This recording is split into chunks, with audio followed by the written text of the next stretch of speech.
चलो बाळको, आ चेप्टर में छेल्ले आपणे टॉपिक नंबर 11.5 प्रकाशनी तरंगवाद ए फोटोइलेक्ट्रिक असर ने समजाववामां सदंतर निष्फळ जाय छे। समजावो ते आपणे टॉपिक जोयो हतो। चलो हवे टॉपिक नंबर 11.6 फोटोइलेक्ट्रिक असरनी आइन्स्टाइननी समजूती। चलो मोस्ट आईएमपी थियरी, आ चेप्टरनी सौथी most IMP theory photoelectric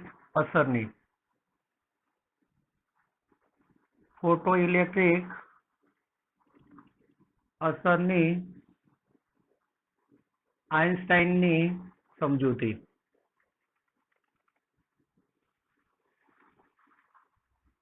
photoelectric असरनी आइन्स्टाइने आपेली समजूती जणावो। बराबर। चलो फोटोइलेक्ट्रिक असरनी आइन्स्टाइननी समजूती। हवे आइन्स्टाइने फोटोइलेक्ट्रिक चलो तो आइन्स्टाइने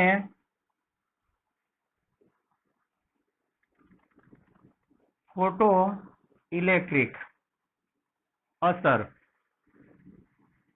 इलेक्ट्रिक असरनी घटना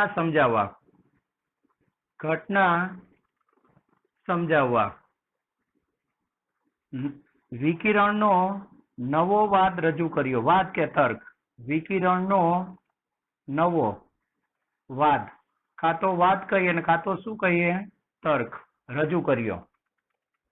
चलो आइन्स्टाइने शुं कीधुं तो एक एक सेंटेन्स नहीं लखे, खाली टूंक में समझियो। चलो तेने दर्शाव्युं के विकिरणमांथी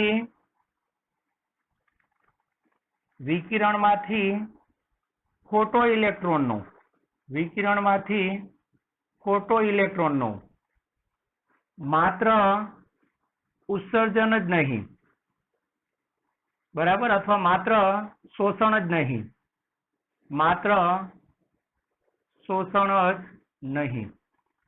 परंतु उत्सर्जन पण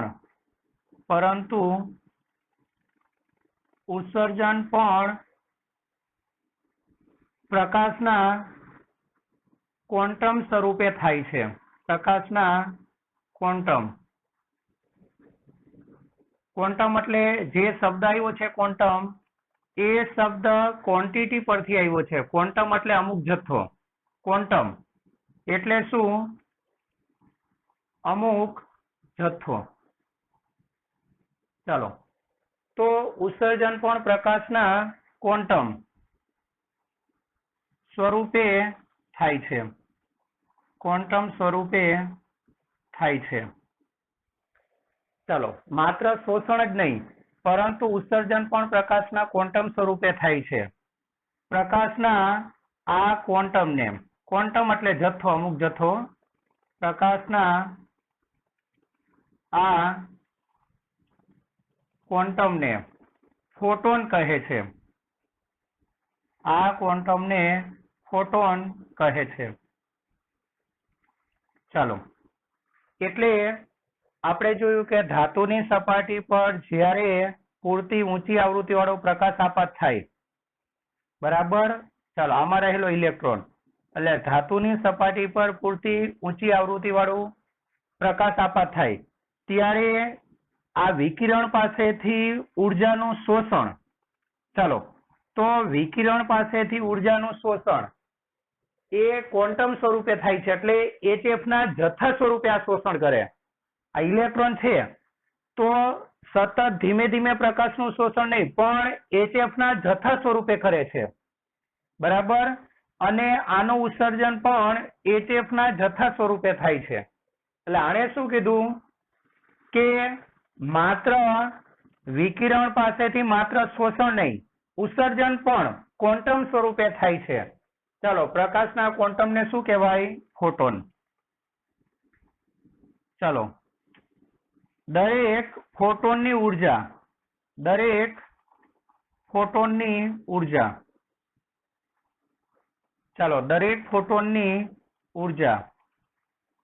HF જેટલી હોય છે. HF લખો ને કાં તો મ્યુ લખો.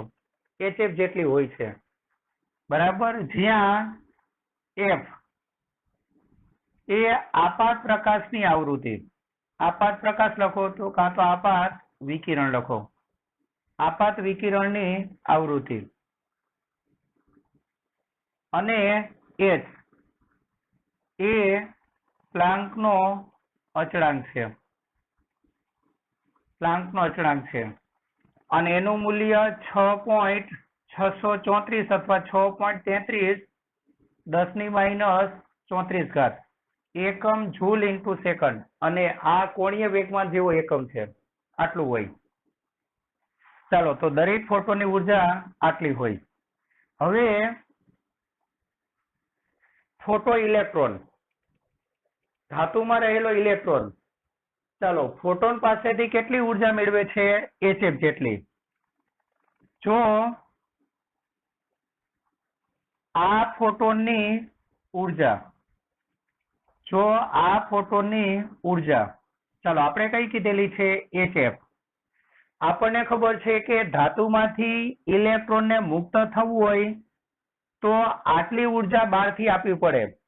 એટલે ફોટોન પાસેથી જો એને જરૂરી ઉર્જા HF એ આટલી કે આના કરતા વધારે મળી રહેશે.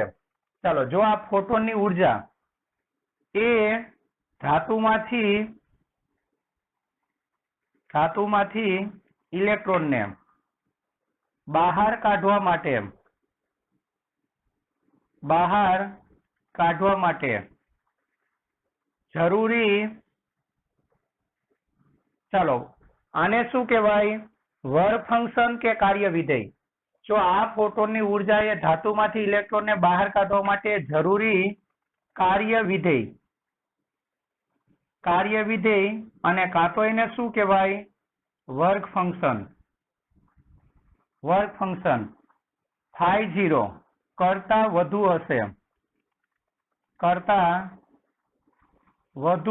હશે તો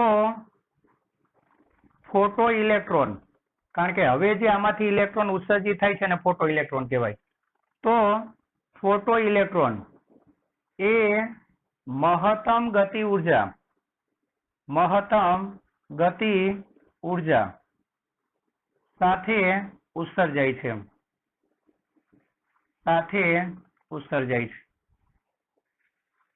બરાબર. ચાલો, હવે આપણે ધારી લેશું, જો આપાત ફોટોનની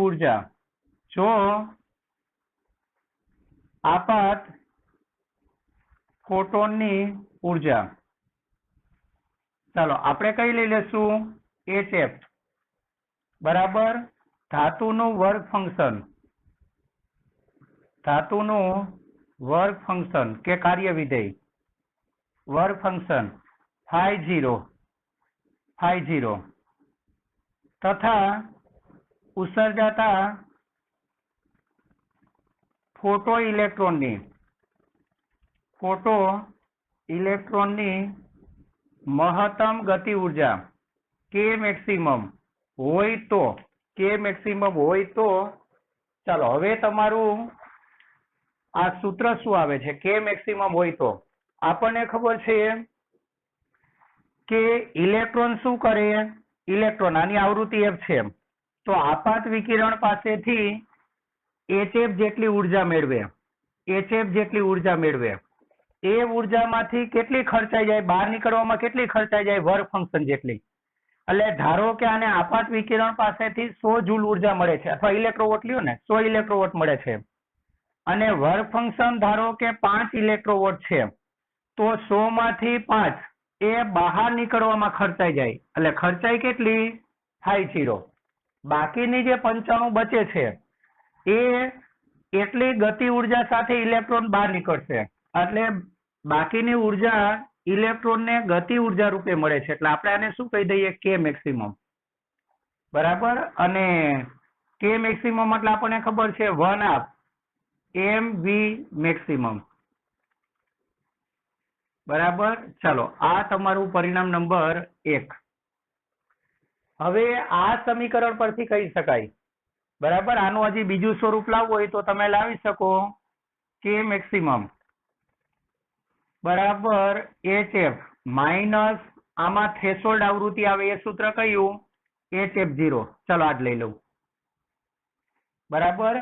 ચલો સમીકરણ 1 પરથી કહી શકાય કે ફોટો ઇલેક્ટ્રોન નું ઉત્સર્જન થઈ શકે, કારણ કે જો આ ગ્રેટર હોય, આના કરતા ગ્રેટર હોય તો જ ફોટો ઇલેક્ટ્રોન ઉત્સર્જન થાય. ચાલો એટલે સમીકરણ 1 પરથી શું કહી શકાય? સમીકરણ 1 પરથી કહી શકાય કે જો આપાત વિકિરણની આવૃત્તિ F એ થ્રેશોલ્ડ આવૃત્તિ જેટલી કે તેના કરતા વધારે હશે તો જ ફોટો ઇલેક્ટ્રોનનું ઉત્સર્જન થાય, તો જ ફોટો ઇલેક્ટ્રોનનું ઉત્સર્જન થાય, નહીતર નહીં થાય. ચાલો હવે આપણને ખબર છે કે સ્ટોપિંગ પોટેન્શિયલ ને એ ઉત્સર્જતા ઇલેક્ટ્રોનની મહત્તમ ગતિ ઉર્જાનો પરિચય આપે છે. બરાબર. ચાલો પરંતુ કે મેક્સિમમ બરાબર EV0. અને બીજી એક વસ્તુ કહી દઈએ છીએ કે આમાંથી ધારો કે 5 લાખ ફોટો ઇલેક્ટ્રોન ઉત્સર્જતા હોય, 5 લાખ ફોટો ઇલેક્ટ્રોન, તો આ બધા જ ફોટો ઇલેક્ટ્રોનની ગતિ ઉર્જા એક સરખી નથી હોતી. કે મેક્સિમમ બધા માટે જુદું હોય. જે ઇલેક્ટ્રોન વધારે મજબૂતાઈથી જકડાયેલા હોય તો એને કાઢવા માટે વધારે ઉર્જાની જરૂર પડે. એટલે વધારે ઉર્જાની જરૂર પડે તો એમાં આ સેજ વધારે હોય, અને આ સેજ વધારે હોય તો એના માટે આ ઓછું થાય. બરાબર. એટલે એક વસ્તુ ધ્યાન રાખજો કે ઉત્સર્જતા દરેક ઇલેક્ટ્રોનની કે મેક્સિમમ સરખું હોતું નથી. જે ઇલેક્ટ્રોન ધાતુમાં મજબૂતાઈથી જકડેલા હશે એને કાઢવામાં વધારે ઉર્જા ખર્ચાઈ જશે. આથી એ ઇલેક્ટ્રોનની કે મેક્સિમમ પ્રમાણમાં થોડી ઓછી હશે. ચાલો પરંતુ કે મેક્સિમમ બરાબર EV0 ઉપર મૂકી દો. માટે આ તમારું સૂત્ર આવે EV0 બરાબર HF માઇનસ 50. આ જ લઈ લ્યો ને 50. ચાલો હવે આ તમારી ઉર્જા કહેવાય, કારણ કે આ જો ઉર્જા હોય તો આ બી ઉર્જા જ. બરાબર. તો આ સમીકરણ શું બતાવે છે? ઉર્જા. ચાલો આ સમીકરણ તમને એવું બતાવે છે ઉર્જા. EV0 વિરુદ્ધ, કારણ કે આ જે તમારું સૂત્ર છે ને એ y બરાબર mx પ્લસ c ના જેવું છે. mx પ્લસ c ના જેવું. ચાલો જ્યાં y અક્ષ પર રહેલી વસ્તુ કઈ? ઉર્જા. અને x અક્ષ પર રહેલી વસ્તુ કઈ? આવૃત્તિ. બરાબર. અને સુરેખાનું સમીકરણ છે તો આમ આવે કે નહીં? અને આમાં ઢાળ કયો થાય? h થાય. h. ચાલો આ સમીકરણ શું બતાવે છે? ઉર્જા EV0 વિરુદ્ધ આવૃત્તિ f નો આલેખ. ચાલો એ આલેખ કેવો હોય? સુરેખ હોય. અને તેનો ઢાળ m બરાબર કેટલો થાય? h થાય. હવે આપણે ઉર્જા વિરુદ્ધ આવૃત્તિનો આલેખ નહીં, સ્ટોપિંગ પોટેન્શિયલ વિરુદ્ધ આવૃત્તિનો આલેખ. તો સ્ટોપિંગ પોટેન્શિયલ V0 શોધવા માટે ઈને દૂર કરો, ઈને છેદમાં લઈ જાઓ. બરાબર. એટલે આનું બીજું સમીકરણ શું આવે? ચાલો V0 MCQ માં આ અગત્યનું MCQ એક. ચાલો સ્ટોપિંગ પોટેન્શિયલ V0 E છેદમાં જાય એટલે H by E F minus 50 by E. ચાલો તો આ બી સુરેખાનું સમીકરણ જ છે. આ કોના વિરુદ્ધ કોનો આલેખ છે? સ્ટોપિંગ પોટેન્શિયલ વિરુદ્ધ આવૃત્તિનો આલેખ. ચાલો કેવો હશે? સુરેખ. એ આલેખ સુરેખ હશે. અહીંયા આપણે દોરી દઈએ. ચાલો આ તમારું સ્ટોપિંગ પોટેન્શિયલ વિરુદ્ધ આવૃત્તિ F નો આલેખ સુરેખ હોય. બરાબર. અને એનો અંતખંડ ઋણ હોય. અંતખંડ C ઋણ y અક્ષ પર. એટલે અહીંયા ચાલો y અક્ષ પર આપણે V0 લેવાનું, x અક્ષ પર F લેવાનું, અને એનો ઢાળ h બાય E. એટલે એ તમને આ રીતે મળશે. બરાબર. આ રીતે મળે. ચાલો આ એનો અંતખંડ કહેવાય, અંતખંડ C કહેવાય. C કેટલું મળે છે? -50 બાય E. આને થ્રેશોલ્ડ આવૃત્તિ F0 કહેવાય અને એનો ઢાળ છે ઢાળ. ચાલો m તરીકે આવતું કયું પદ? y તરીકે V0, m તરીકે h/e, x તરીકે f, c તરીકે -π0/e. તો ઢાળ તમને કયો મળે છે? h/e. બહુ અગત્યનો આલેખ સુરેખ હોય. અને આ સ્ટોપિંગ પોટેન્શિયલ વિરુદ્ધ, ચલો બરાબર, અને આ આલેખનો ઢાળ કયો હશે? ચલો બહુ અગત્યનું MCQ. તો V0 સ્ટોપિંગ પોટેન્શિયલ વિરુદ્ધ આવૃત્તિના આલેખનો ઢાળ, ચલો ઢાળ m બરાબર કેટલો હશે? h/e હશે. એક દાખલો આપણે આ રીતનો છે, ઢાળવાળો એક દાખલો છે સ્વાધ્યાયનો. ચલો એટલે ઉર્જા વિરુદ્ધ આવૃત્તિનો આલેખ સુરેખ હોય, બરાબર, એ સુરેખ હોય અને એનો ઢાળ h હોય. જ્યારે સ્ટોપિંગ પોટેન્શિયલ વિરુદ્ધ આવૃત્તિનો આલેખ પણ સુરેખ હોય પણ એનો ઢાળ h નહીં, h/e હોય, બરાબર. ચાલો આટલું ધ્યાન રાખવાનું છે. હવે બીજું આપણને ખબર છે કે વર્ક ફંક્શન φ0 બરાબર hf0. જો ધાતુનું વર્ક ફંક્શન φ0 વધુ તો એની થ્રેશોલ્ડ આવૃત્તિ વધુ, બરાબર, એની થ્રેશોલ્ડ આવૃત્તિ વધુ. હવે જેની થ્રેશોલ્ડ આવૃત્તિ વધુ એને બહારથી આપવી પડતી આવૃત્તિ, ચાલો વિકિરણની આવૃત્તિ f વધુ, કારણ કે આ f એ મિનિમમ આના જેટલી કે આના કરતા મોટી થવી જોઈએ. એટલે જે ધાતુનું વર્ક ફંક્શન વધારે હશે, ચાલો એવી ધાતુમાંથી ઇલેક્ટ્રોનને બહાર કાઢવા માટે આપવી પડતી વિકિરણની આવૃત્તિ વધુ હશે, બરાબર. અને આ વર્ક ફંક્શન કે આ કે મેક્સિમમ એ આવૃત્તિ પર આધારિત છે પણ તીવ્રતા પર આધારિત નથી. એટલે વર્ક ફંક્શન વધે તો થ્રેશોલ્ડ આવૃત્તિ વધે, અને થ્રેશોલ્ડ આવૃત્તિ વધે તો ઇલેક્ટ્રોનને બહાર કાઢવા માટે આપવી પડતી વિકિરણની આવૃત્તિ વધુ, પણ તીવ્રતા પર આનો કોઈ આધાર નથી. ચાલો તો આ થિયરીમાં આપણે આટલું ધ્યાન રાખવાનું છે. ચલો બાળકો, આપણે ફોટો ઇલેક્ટ્રિક અસરની આઇન્સ્ટાઈનની સમજૂતી આ ચેપ્ટરની સૌથી મોસ્ટ ટાઈમથી થિયરી કરી જ નાખવાની આવશે. ચાલો આપણે જોઈએ. અને આઇન્સ્ટાઈનનું સૂત્ર આપણે તારવેલું હતું કે મેક્સિમમ નો લખવું હોય તો 1/2, ચાલો કે મેક્સિમમ hf φ0, બરાબર. આને બીજી રીતે લખવું હોય તો 1/2 mv² મેક્સિમમ. તમારા મોટાભાગના દાખલા છે ને આ સૂત્રના છે, hf. અને આને બીજી રીતે લખવું હોય તો hf0. આ જ તમારું શું કહેવાય? 1/2 mv². એ જ તમારું ev0 કહેવાય. સ્ટોપિંગ પોટેન્શિયલ નો રકમમાં ઉલ્લેખ હોય તો આને આપ જ સરખાવીને જવાનું, ગતિ ઉર્જાનો ઉલ્લેખ હોય તો આ. ચાલો હવે એક વૈજ્ઞાનિક મિલિકન, આ ખાલી સામાન્ય માહિતી છે. મિલિકન એ આઇન્સ્ટાઈનના, ચાલો મિલિકનનો ઓઇલ ડ્રોપનો મેથડ, આપણે ઓઇલ ડ્રોપનો પ્રયોગ આપણને ખબર છે, ઇલેક્ટ્રોનનો વીજભાર શોધવાનો ઓઇલ ડ્રોપનો પ્રયોગ. આ જ મિલિકન એને શું કરવાનું હતું? આઇન્સ્ટાઈનની ફોટો ઇલેક્ટ્રિકની સમજૂતી છે ને એને રોંગ સાબિત કરવી હતી, બરાબર. એટલે મિલિકને આઇન્સ્ટાઈનની ફોટો ઇલેક્ટ્રિક અસરની સમજૂતીને રોંગ સાબિત કરવી હતી, બરાબર. તો આ માટે એને શું કર્યું?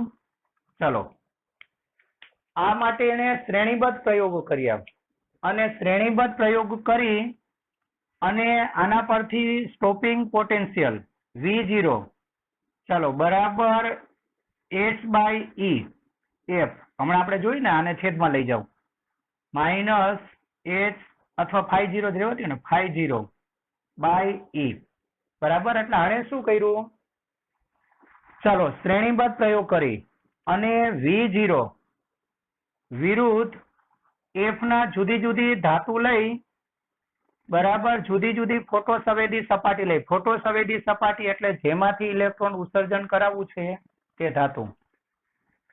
ચાલો V0 વિરુદ્ધ F નો આલેખ દોરી અને શ્રેણીબદ્ધ પ્રયોગ કરીને આલેખ દોરી એનો ઢાળ મેળવો. બરાબર. ચાલો એને કોઈ ધાતુ માટે આલેખ આ રીતે મળે છે. આ એની થ્રેશોલ્ડ આવૃત્તિ. અને એણે શું કર્યું? એ આલેખનો ઢાળ મેળવ્યો. હવે એ આલેખનો ઢાળ મેળવી હવે આપણને ખબર છે કે આ સૂત્રમાં ઢાળ બરાબર HE. તો એણે શું કર્યું? મિલિકને શ્રેણીબદ્ધ પ્રયોગો કરી V વિરુદ્ધ F. ચાલો V વિરુદ્ધ F નો આલેખ દોરીને એનો ઢાળ મેળવો. હવે એનો ઢાળ મળી ગયો પછી એને E ની જ્ઞાત વેલ્યુ મૂકી દીધી. E ની વેલ્યુ મૂકી 1.6 10 - 19 અને શું મેળવ્યું? H મેળવ્યું. તો તેણે મેળવેલું H નું મૂલ્ય 6.626 10 - 34 જૂલ ઇન્ટુ સેકન્ડ, જે H ના જાણીતા મૂલ્ય કયું છે? 6.36 10 - 34 જૂલ સેકન્ડ જેટલી હતી. આની નજીક હતી. બરાબર. આમ આ પ્રયોગને રોંગ સાબિત કરવા જતા આ પ્રયોગની સાબિતી આપી દીધી. બરાબર. આમ ફોટોઇલેક્ટ્રિક અસરની આઇન્સ્ટાઈનની સમજૂતી એની પ્રાયોગિક સાબિતી કોણે આપી દીધી? મિલિકન. ચલો આટલી વાત છે. ત્યાર પછી 11.7 ચાલો પ્રકાશ 11.7 ટોપિક કયો છે જોવો જોઈ. ચાલો પ્રકાશનું કણ સ્વરૂપ.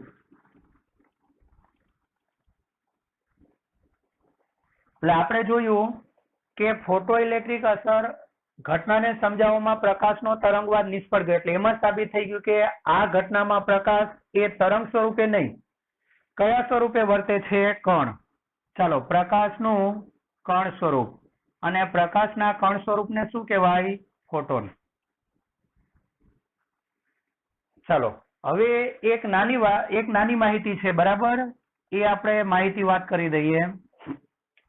ચાલો પ્રકાશના ક્વોન્ટમને જથ્થાને કણ એટલે ફોટોનો. ચાલો પ્રકાશના ક્વોન્ટમને કણ તરીકે લઈ શકાય. ચાલો પ્રકાશના ક્વોન્ટમને કણ તરીકે લઈ શકાય. તો પ્રકાશના ક્વોન્ટમને કણ તરીકે લઈ શકાય તેની બે સાબિતી મળે છે. એટલે ફોટોઇલેક્ટ્રિક અસરની ઘટનામાં પ્રકાશ તરંગ સ્વરૂપે નહીં, કયા સ્વરૂપે વર્તે છે? કણ સ્વરૂપે. એની બે સાબિતી મળે છે. પહેલી સાબિતી છે ને એ આઇન્સ્ટાઈને આપી. ચાલો આઇન્સ્ટાઈને શું કીધું કે આ પ્રકાશના ક્વોન્ટમની ઉર્જા. ચાલો પ્રકાશના ક્વોન્ટમની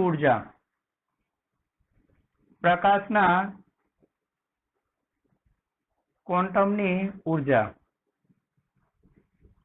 E બરાબર HF અને F એટલે C/λ. HF અથવા HC/λ હોય. બરાબર. અને તેનું વેગમાન P એ હમણાં આપણે સાબિત કરશું. કારણ કે ડી બ્રોગલી તરંગ લંબાઈ h/λ આપણને ખબર છે. λ બરાબર h/p. p ઉપર આવે, λ નીચે જાય. તો h/λ એ તમારું શું કહેવાય? p કહેવાય. ચાલો તો આ તમારું p કહેવાય. તો E બરાબર PC. ચાલો તો C નીચે જાય, E/C અથવા HF/C આટલી હોય. પણ આ વેગમાન છે એ તો કણનું છે. કોનું છે? કણનું છે. ડી બ્રોગલી તરંગ લંબાઈ ખબર છે ને? ઇલેક્ટ્રોન, પ્રોટોન વગેરે કણનું છે. આમ પેલી સાબિતી આઈન્સ્ટાઈન આપે છે. આઈન્સ્ટાઈનના પ્રયોગ પરથી મળે છે કે પ્રકાશનો ક્વોન્ટમ એ કણ તરીકે વર્તે છે. અને બીજી સાબિતી છે ને, બીજી સાબિતી, ચાલો એની બીજી સાબિતી એ કોમ્પટનના પ્રયોગથી મળે છે. કોમ્પટન, એ કોમ્પટનનો પ્રયોગ શેના માટે હતો? તો ઇલેક્ટ્રોન, ચાલો ઇલેક્ટ્રોન દ્વારા ક્ષકિરણોના ઉત્સર્જનનો, ઇલેક્ટ્રોન દ્વારા, ચાલો ક્ષકિરણોના ઉત્સર્જનનો. તો આ ઇલેક્ટ્રોન દ્વારા ક્ષકિરણોના ઉત્સર્જન, તો ઇલેક્ટ્રોનને, ચાલો ઇલેક્ટ્રોન ગન દ્વારા બીમ સ્વરૂપે પડવા દેવામાં આવે છે અને ઇલેક્ટ્રોનનું એ બીમ એ ફોટોન તરીકે વર્તે છે. બરાબર, ઇલેક્ટ્રોન દ્વારા ક્ષકિરણોના ઉત્સર્જનના પ્રયોગમાં એમાં પણ સાબિત થયું કે આ પ્રકાશનું ક્વોન્ટમ છે શેના તરીકે વર્તે છે? કણ તરીકે. બહુ લાંબુ પ્રયોગ છે એટલે સમજાવવું પોસિબલ નથી. બરાબર, અને આ માટે લગભગ એને નોબેલ પ્રાઇઝ બી મળે છે. ચાલો અત્યારે આટલું ધ્યાન રાખવાનું. પછી હવે આ ચેપ્ટરની છેલ્લી થિયરી મોસ્ટ ટાઈમ થિયરી લઈ લઈએ. ચલો બાળકો, છેલ્લે આપણે પ્રકાશનું કણ સ્વરૂપ એટલે કે ફોટોન જોયું અને પ્રકાશના ક્વોન્ટમને કણ તરીકે લઈ શકાય એની બે સાબિતી, પહેલી આઈન્સ્ટાઈને આપી અને બીજી કોમ્પટને આપી. ચાલો હવે એક આઈએમપી થિયરી. આ ચેપ્ટરમાં 4 થિયરી આગળના ટોપિકમાંથી આપણે જેટલું ચલાવવાના છીએ એમાં છેલ્લી થિયરી, બાકીનો પાછળનો ભાગ તો અલ્કેસરે ચલાવેલો છે. બરાબર, આપણે ચલાવ્યો એ થિયરીમાં 4-5 થિયરી ખાસ કરવી. પેલું આઈન્સ્ટાઈનની ફોટો ઇલેક્ટ્રિક અસરની સમજૂતી, પછી પ્રકાશનો તરંગવાદ એ ફોટો ઇલેક્ટ્રિક અસર ઘટના સમજાવવામાં સદંતર નિષ્ફળ જાય છે. પછી હવે જે હું લખું છું તે આ ત્રીજી થિયરી. બરાબર, પછી આપાત પ્રકાશની આવૃત્તિની સ્ટોપિંગ પોટેન્શિયલ પર અસર, પછી ધાતુમાંથી ઇલેક્ટ્રોનનું ઉત્સર્જન કરવાની 3 રીત. ચાલો 5 થિયરી ખાસ કરવી આ ટોપિકમાંથી. ચાલો 5માની આ એક બીજી થિયરી. ચાલો ફોટોનની લાક્ષણિકતાઓ જણાવો. 2 માર્કમાં પૂછાય તો 4 લાક્ષણિકતાઓ. ફોટોનની લાક્ષણિકતાઓ જણાવો. ચાલો એક આઈએમપી થિયરી. કઈ 4 થિયરી ખાસ કરવી ખ્યાલ આવ્યો? પહેલેથી જોતા જઈએ તો ધાતુમાંથી ઇલેક્ટ્રોનને મુક્ત કરવાની જુદી જુદી રીતો, એમાં 3 રીત છે તે. ચાલો પછી બીજી કઈ? તો આપાત પ્રકાશની આવૃત્તિની સ્ટોપિંગ પોટેન્શિયલ પર અસર, એટલે આપણે V0 વિરુદ્ધ F નો આલેખ દોરતા તે જુદી જુદી 3 આવૃત્તિ માટે, ફોટો ઇલેક્ટ્રિક પ્રવાહ માટેનો. ચાલો પછી ફોટો ઇલેક્ટ્રિક અસરની આઈન્સ્ટાઈનની સમજૂતી. બરાબર, પછી પ્રકાશનું કણ સ્વરૂપ એટલે ફોટોની 4 લાક્ષણિકતા જણાવો તે. અને આના પહેલાની આગળની થિયરી હતી પ્રકાશનો તરંગવાદ એ ફોટો ઇલેક્ટ્રિક અસર ઘટના સમજાવવામાં સદંતર નિષ્ફળ જાય છે. આ 5 થિયરી ખાસ કરવી આ ટોપિકમાંથી, આ ચેપ્ટરમાંથી. ચાલો હવે ફોટોનની લાક્ષણિકતાઓ જણાવો. ચાલો તો બે સમજૂતી પરથી, એક તો આઈન્સ્ટાઈનની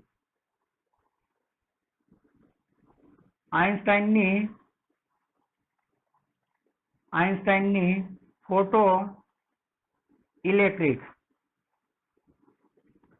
અસરની સમજૂતી પ્લસ કોમ્પટન ની ફોટો ઇલેક્ટ્રિક અસરની સમજૂતી પરથી. ચાલો પ્લસ કોમ્પટનના પ્રયોગ કયો તોય ચાલે, અવલોકન કયો તોય ચાલે, કોમ્પટનના અવલોકન પરથી. ચાલો ફોટોનની લાક્ષણિકતા નીચે મુજબ આપી શકાય. પહેલી લાક્ષણિકતા, ચાલો વિકિરણની, એમાં આ કહેવા માંગે છે, ધારો કે આ ફોટો સંવેદી સપાટી ધાતુ. બરાબર, ચાલો આ એમાં રહેલો ઇલેક્ટ્રોન અને આ એના પર આપાત થતો વિકિરણ. આ જે વિકિરણ આપાત થાય છે, વિકિરણ એ કયા સ્વરૂપે આપાત થાય છે? ફોટોન સ્વરૂપે. વિકિરણ એ ફોટોન સ્વરૂપે આપાત થાય છે.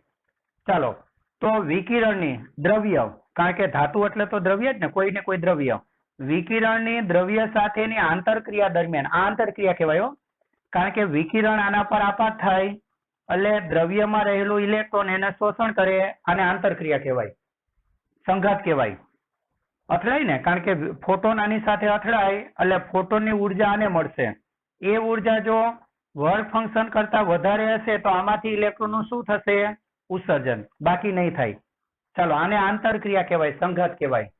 એટલે વિકિરણની દ્રવ્ય સાથેની આંતરક્રિયા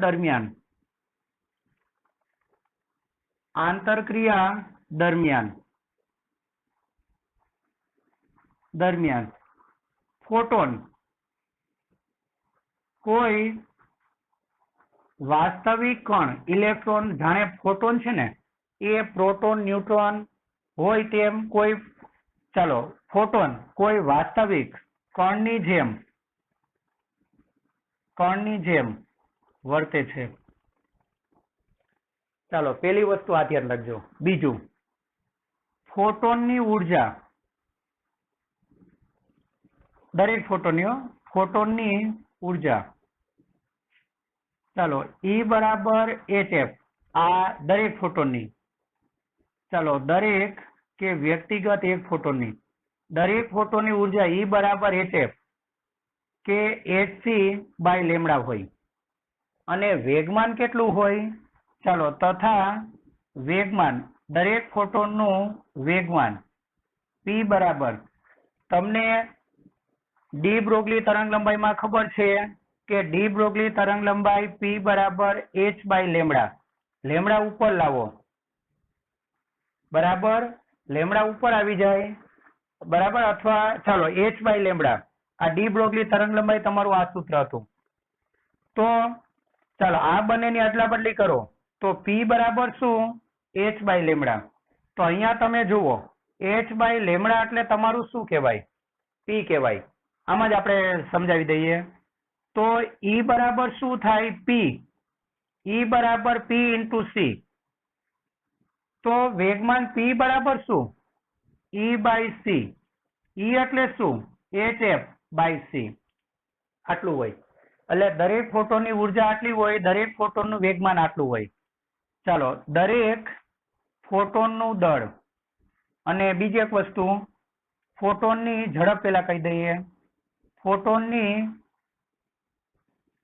શૂન્યાવકાશમાં ઝડપ, ફોટોનની શૂન્યાવકાશમાં ઝડપ, ચાલો, ઝડપ 3 × 10⁸ મીટર પર સેકન્ડ, એટલે કે c જેટલી હોય છે. ચાલો, ફોટોનની શૂન્યાવકાશમાં ઝડપ આટલી હોય. ફોટોનનું દળ આઈન્સ્ટાઈનના સૂત્ર પરથી, ચાલો, ફોટોનનું દળ સૂત્ર E બરાબર mc². ચાલો, તો ફોટોનનું દળ m બરાબર E બાય c². પણ E એટલે કેટલા? HF બાય c² હોય. આ બધા સૂત્ર દાખલા માટે, MCQ માટે યાદ રાખવાના. ચાલો, હવે ફોટોનનું સ્થિર દળ 0 હોય. ફોટોનનું દળ આટલું હોય, બરાબર, આંતરક્રિયા ચાલુ હોય ત્યારે. જ્યારે શોષણ થતું હોય અથવા ઉત્સર્જન થતું હોય ત્યારે જ ફોટોન સ્વરૂપ અસ્તિત્વ ધરાવે છે, બાકી નહીં.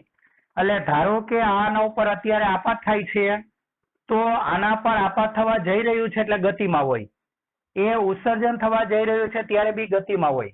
એટલે આ ફોટોન ક્યારે અસ્તિત્વ ધરાવે છે? જ્યારે શોષણ કે ઉત્સર્જનની ક્રિયા ચાલુ હોય, એટલે કે ગતિ અવસ્થા હોય ત્યારે. તો ત્યારે દળ આટલું. ચાલો, પછી ફોટોનનું સ્થિર દળ 0. ફોટોનનું સ્થિર દળ m0 બરાબર 0 હોય. અને આની સાબિતી તમને શેના પરથી મળે છે? તો આપણને ખબર છે v જેટલી ઝડપથી ગતિ કરતા, v જેટલી ઝડપથી ગતિ કરતા કણનું દળ એમ બરાબર, ચલો સૂત્ર કયું, m0 upon √1 minus v square by c square. આપણે આ જોઈએ ને, આ વી વેગથી ગતિ કરતા કણનું દળ અને આ સ્થિર દળ. ચલો માટે સ્થિર દળ m0 અને માટે ચલો ફોટોનનું સ્થિર દળ, ફોટોનનું સ્થિર દળ m0 બરાબર m અને આ ગુણાકારમાં જાય. ચલો 1 માઇનસ અને ફોટોન શૂન્યાવકાશમાં પ્રકાશની ઝડપથી ગતિ કરે એટલે ફોટોન માટે v એ c કહેવાય એટલે c square upon c square cancel થઈ જાય તો કેટલું 0. ચાલો આટલું ધ્યાન રાખવાનું. બરાબર, આવા આ સૂત્ર આધારિત ઘણા એમસીક્યુ આવે હો. ધારો કે કોઈ કણ પ્રકાશની ઝડપથી અડધી ઝડપથી ગતિ કરે છે એટલે કણની ઝડપ એ પ્રકાશની ઝડપથી, કોઈ કણ એ પ્રકાશની ઝડપથી અડધી ઝડપથી ગતિ કરે છે તો તેનું દળ કેટલું હશે? તો આ સૂત્રથી લઈ લેવાનું. આમાં v બરાબર શું લેવાનું? c/2. આ રીતના એમસીક્યુ આવશે. આગળ ચાલો, જો આપાત વિકિરણની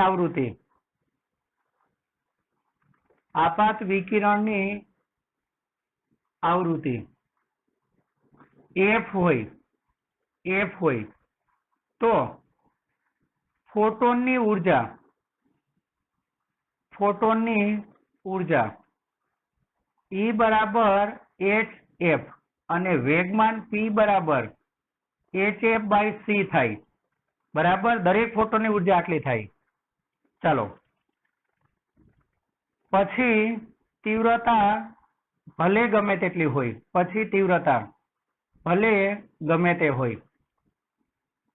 એટલે આ શું કહેવા માંગે છે કે ફોટોનની ઉર્જા અને વેગમાન એ આવૃત્તિ પર આધારિત છે, તીવ્રતા પર નહીં.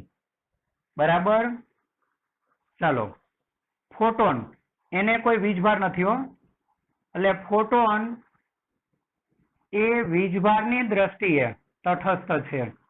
ફોટોન એ વીજભારની દ્રષ્ટિએ તટસ્થ છે અને તેના પર વિદ્યુત ક્ષેત્ર અને ચુંબકીય ક્ષેત્રની કોઈ અસર થતી નથી. એટલે ધારો કે અત્યારે વિકિરણ આપાત થાય છે, તમે આ જગ્યાએ વિદ્યુત ક્ષેત્ર અચાનક અપ્લાય કરી દેશો તો શું એના પર કોઈ અસર થશે? તો ના. તો તેના પર વિદ્યુત અને ચુંબકીય ક્ષેત્રની કોઈ જ અસર થતી નથી. હવે ધારો કે કોઈ સપાટી છે, એકમ ક્ષેત્રફળ વાળી સપાટી. ચાલો આ એકમ ક્ષેત્રફળ વાળી સપાટી લઈ લઈએ. આ સપાટીનું ક્ષેત્રફળ એકમ લઈ લઈએ.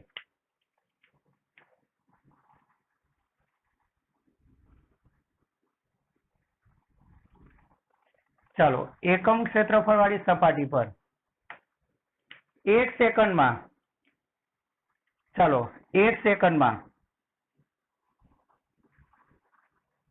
બરાબર, t બરાબર 1 સેકન્ડમાં ચાલો કેટલા ફોટોન આપાત થાય છે? ધારો કે n ફોટોન આપાત થાય છે. ધારો કે એકમ ક્ષેત્રફળ વાળી સપાટી પર 1 સેકન્ડમાં n ફોટોન આપાત થાય છે તો આપાત વિકિરણની તીવ્રતા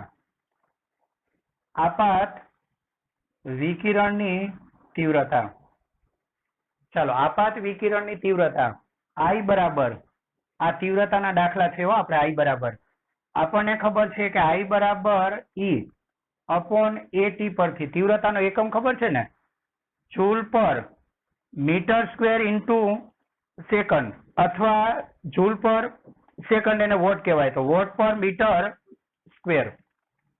ચાલો આ E બરાબર શું? અને દરેક ફોટોનની આવૃત્તિ, ચાલો અને આપાત વિકિરણની આવૃત્તિ f છે. n ફોટોન આપાત થાય છે. હવે 1 ફોટોન આપાત થાય તો એની ઉર્જા કેટલી હોય? hf. અહીંયા તો n ફોટોન આપાત થાય છે તો એની ઉર્જા nhf. ચાલો આ બંને વસ્તુ કેટલી? 1 1 તો તીવ્રતા આટલી થાય. અને પાવર જોઈતો હોય તો કેટલો થાય પાવર? તો પાવર એટલે ઉર્જા ભાગ્યા સમય. બરાબર, પાવર એટલે ઉર્જા ભાગ્યા સમય. ચાલો, તો પાવર પણ આટલો થાય ને, NHF. 1 સેકન્ડ લીધું.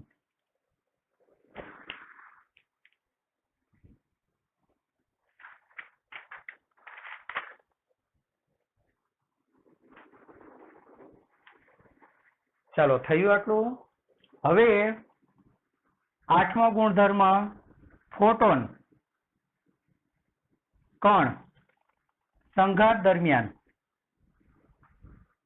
સંઘાત દરમિયાન કણ એટલે કોઈ બી કણ હોઈ શકે. આ કેસમાં તમે જો ફોટો ઇલેક્ટ્રિક અસરમાં સંઘાત કોની કોની થાય?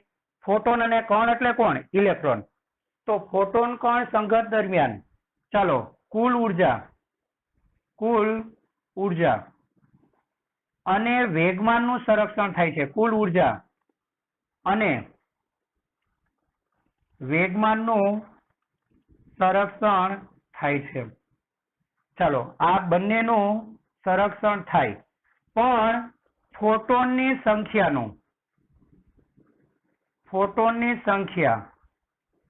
n નું સંરક્ષણ થાય એવું જરૂરી નથી, કારણ કે આ દરમિયાન નવા ફોટોનનું ઉત્સર્જન થઈ શકે અથવા કેટલાક ફોટોન શોષણ પામી શકે. એટલે ફોટોન કણ સંઘાત દરમિયાન, અહીંયા ફોટોન કણ સંઘાત એટલે કોણ? ફોટોન ઇલેક્ટ્રોનની સંઘાત. આ દરમિયાન કુલ ઉર્જા અને વેગમાનનું સંરક્ષણ હંમેશા થાય જ, પણ ફોટોનની સંખ્યાનું સંરક્ષણ થાય એ જરૂરી નથી. ચાલો, તો આપણે જેટલો ભાગ આ ચેપ્ટરમાં ચલાવવાનો હતો એમાં છેલ્લી થિયરી ખૂબ જ અગત્યની, ખાસ મોઢે કરવાનું, અને 2 માર્કમાં પૂછાશે. એમાં કોઈ બી 4 લાક્ષણિકતા લખવાની આવશે. બરાબર, ચાલો આટલું લઈ લે. ત્યાર પછી હવે સૂત્ર લખીને આ ટોપિકના આપણે દાખલા કરશું.